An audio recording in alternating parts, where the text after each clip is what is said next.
Halo, selamat sore pemirsa, telah Anda saksikan berita pilihan News Sore yang akan menemani Anda selama 2 jam ke depan bersama saya Anissa Dasuki. Dan saya Davi Pratama. Pemirsa, kita awali News Sore hari ini dengan informasi terkait putra sulung Presiden Joko Widodo Gibran Rakabuming Raka bertemu dengan Ketua Umum Partai Amanat Nasional Zulkifli Hasan setelah mendapatkan dukungan dari PAN dalam pemilihan wali kota Surakarta.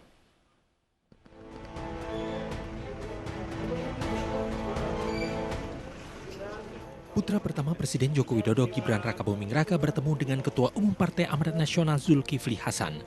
Pertemuan digelar di rumah dinas Zulkifli Hasan di Jalan Widya Karya, Kebayoran Baru, Jakarta Selatan. Sekitar pukul 14:18 waktu Indonesia Barat, Gibran beserta Teguh datang ke rumah dinas Zulhas. Pertemuan terkait dukungan Partai Amanat Nasional dalam pencalonan Gibran Rakabuming Raka dalam pemilihan wali kota Surakarta, Jawa Tengah. PAN memberikan dukungan kepada pasangan Gibran Rakabuming Raka dan Teguh Prakosa karena dianggap mewakili kaum milenial, serta karena pasangan Gibran Teguh dianggap dapat membangun kota Surakarta tanpa meninggalkan nilai tradisi dan merawat budaya lokal. Mas Gibran ini salah satu contoh pemimpin muda ya, yang ingin berbuat untuk masyarakat tempat kelahirannya. Sebagai individu, ya sudah selesai.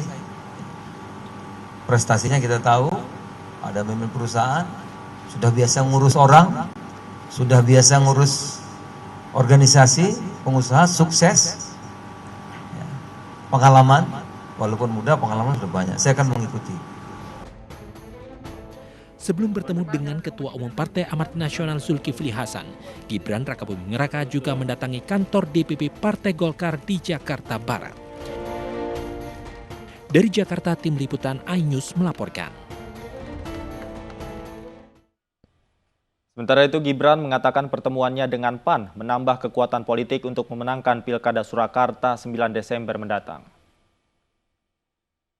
Partai PAN, Pak Zulkifli Hasan dan seluruh keluarga besar PAN yang hadir pada siang hari ini. Rekomendasi dari Ibu Ketua Umum Partai PDI Perjuangan sudah diamanahkan kepada saya dan Pak Teguh. Bagi saya, rekomendasi ini adalah sebuah amanah sekaligus tanggung jawab untuk bisa memenangkan kontestasi pada 9 Desember nanti. Dan tentunya kerjasama dengan Partai PAN ini adalah sebuah kerjasama untuk memajukan kota Solo dan juga untuk kepentingan warga Solo. Saya dan Pak Teguh siap untuk melakukan komunikasi intensif dan koordinasi dengan keluarga besar PAN yang ada di Solo dan Jawa Tengah. Saya tadi sangat setuju Pak dengan apa yang disampaikan Pak Zul tadi untuk membangun sebuah negara yang ini saya mulai dari Solo dulu. Saya yakin tidak bisa melibatkan satu pihak saja Pak. Ya. Dan saya juga meyakini bahwa pada pilkada tahun ini saya ingin menjadikan sebuah ajang gotong royong Pak untuk bisa membantu warga yang terdampak pandemi COVID-19. Dan saya juga terima kasih sekali Pak sudah diizinkan silaturahmi ke sini, sowan, dan terima kasih sekali masukan-masukannya tadi Pak. Ini menjadi penyemangat untuk saya, dan juga dengan hadirnya, dengan kerjasama dengan PAN ini tentunya akan menjadi tambahan kekuatan politik untuk bisa memenangkan kontestasi pada 9 Desember nanti. Rekomendasi PDI Perjuangan yang diberikan kepada Bobi Nasution dan Aulia Rahman untuk maju Pilwalkot Medan menuai protes. Sejumlah kader PDI Perjuangan Kota Medan pendukung Ahyar Nasution menolak duet Bobi dan Aulia karena dianggap bukan kader tulen PDI Perjuangan.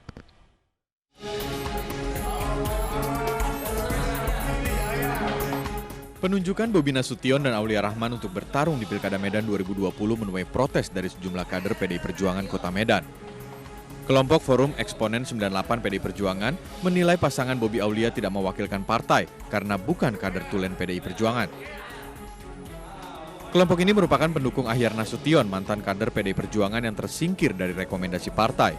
Mereka beranggapan bahwa kader partai Banteng Moncong Putih yang lebih layak diduetkan dengan Bobi Nasution dibandingkan dengan Aulia Rahman yang merupakan kader Gerindra. Sementara friksi yang muncul sebelum pilkada dimulai membuat Aulia Rahman meminta semua kader dari PDI Perjuangan dan Gerindra bersatu demi memenangkan Pilwalkot Medan. Harapan saya kepada kader PDI bersatu. Begitu juga kader Gerindra bersatu. Kita masing-masing di akar rumput, PDI ataupun Gerindra, kalau memang kita sebagai kader daripada partai, kita harus ikut semua arahan ataupun putusan daripada ketua umum kita masing-masing. Harapan masyarakat Kota Medan ada perubahan. Satu hal lagi yang harus kita analisis, gunakan kita punya analisa, terkhusus masyarakat Kota Medan, jangan termakan isu yang namanya politik dinasti. Sebenarnya ini sangat menguntungkan bagi kita. Bukan satu kerugian bagi Kota Medan, tapi satu keuntungan besar bagi masyarakat Kota Medan. PDI Perjuangan dan Partai Gerindra sebenarnya bisa mengusung pasangan calon sendiri tanpa harus berkoalisi, karena memiliki 10 kursi di DPRD yang telah memenuhi syarat. Namun kedua partai memilih berkoalisi dan mendapat dukungan dari sejumlah partai politik lain. Sementara PLT Wali Kota Medan Ahyar Nasution kemungkinan besar akan diusung PKS dan Partai Demokrat setelah dipecat sebagai anggota PDI Perjuangan. Dari Medan, Sumatera Utara, Said Ilham, iNews melaporkan.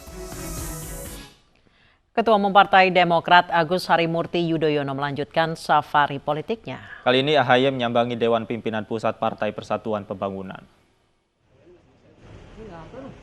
Ketua Umum Partai Demokrat Agus Harimurti Yudhoyono baru saja tiba di kantor DPP P3. Pertemuan ini merupakan silaturahmi politik antara AHY dengan para pengurus Partai Persatuan Pembangunan. AHY diterima pelaksana tugas Ketua Umum P3 Suharso Monoarfa. Pertemuan ini membahas berbagai masalah kebangsaan dan masalah pemilihan kepala daerah yang akan berlangsung 9 Desember mendatang.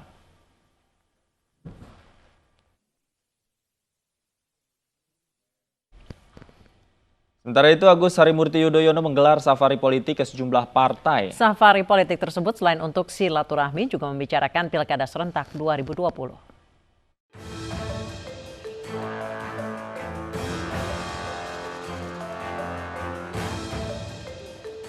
Jelang Pilkada serentak 2020, Ketua Umum Partai Demokrat Agus Harimurti Yudhoyono melakukan safari politik ke sejumlah partai. AHY bertemu Ketua DPR RI Puan Maharani di Komplek Parlemen Jakarta pada 6 Agustus 2020. Dalam pertemuan tertutup ini, keduanya membahas koalisi kedua parpol, di mana dalam Pilkada 2020 terdapat sejumlah kerjasama PDI Perjuangan dan Partai Demokrat di sejumlah daerah.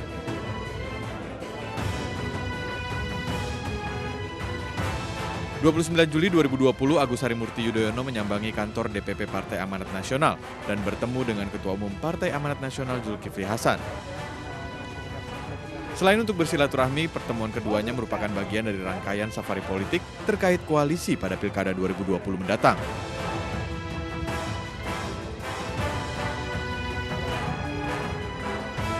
Sebelumnya AHY juga bertandang ke markas PKS dan bertemu dengan Presiden Partai Keadilan Sejahtera Sohibul Iman 24 Juli 2020. Pertemuan keduanya membahas koalisi Partai Demokrat dan PKS di sejumlah daerah yang menggelar Pilkada 2020 dan juga persoalan kebangsaan. Ini merupakan silaturahmi pertama antara kepengurusan baru DPP Partai Demokrat dengan DPP PKS. Tim Liputan iNews melaporkan. Pemirsa, Pilkada serentak akan digelar di 270 daerah provinsi hingga tingkat kabupaten kota. Partai-partai politik sudah menyiapkan jago-jago mereka. PDI Perjuangan menjadi partai yang paling banyak mengumumkan nama-nama calonnya di Pilkada serentak 2020.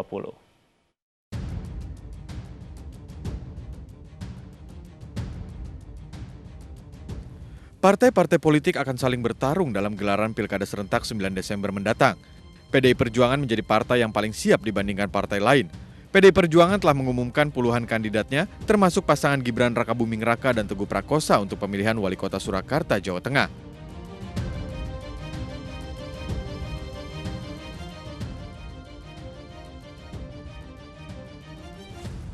Terjunnya putra sulung Jokowi dalam Pilkada 2020 menarik perhatian publik. Diprediksi Gibran akan menang mudah karena mendapat dukungan melimpah. Lawan-lawan Gibran pun bermunculan untuk menyainginya, yaitu pasangan Bagio Wahyono dan FX Suparjo yang maju melalui jalur independen.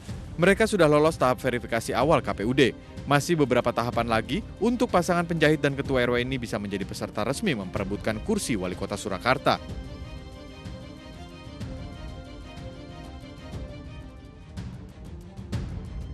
Sosok lain yang ingin meramaikan Pilkada Solo adalah Putri Keraton Surakarta, Bendoro Raden Ajeng Putri Wulansari Dewi. Ia mengaku sudah menjalin komunikasi dengan Partai Keadilan Sejahtera.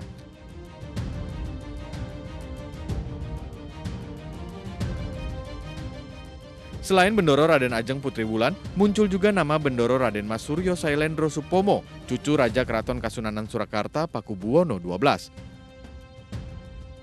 Sailendra merupakan putri dari Gusti Kanjeng Ratu Ayu Kus Indria yang saat ini menjadi anggota Dewan Pertimbangan Daerah Republik Indonesia. Di sisi lain, pemilihan wali kota Surakarta diwarnai gerakan kota kosong melawan Gibran yang diprakarsai budayawan Surakarta Zen Zulkarnain. Menurut Zen, munculnya calon tunggal adalah bukti sistem demokrasi tidak berfungsi dan tidak sehat. Di Kota Medan, Sumatera Utara, PDI Perjuangan dan Gerindra mengusung menantu Presiden Joko Widodo, Bobi Nasution.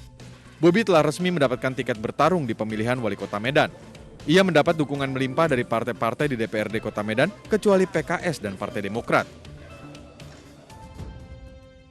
Pilkada serentak akan digelar di 270 daerah, terdiri dari 9 provinsi, 224 kabupaten dan 37 kota, termasuk Kota Makassar yang menggelar pilkada ulang.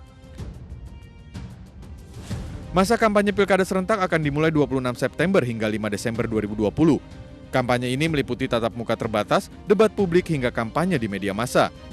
Pemungutan suara serentak akan digelar 9 Desember 2020. Tim Liputan iNews melaporkan.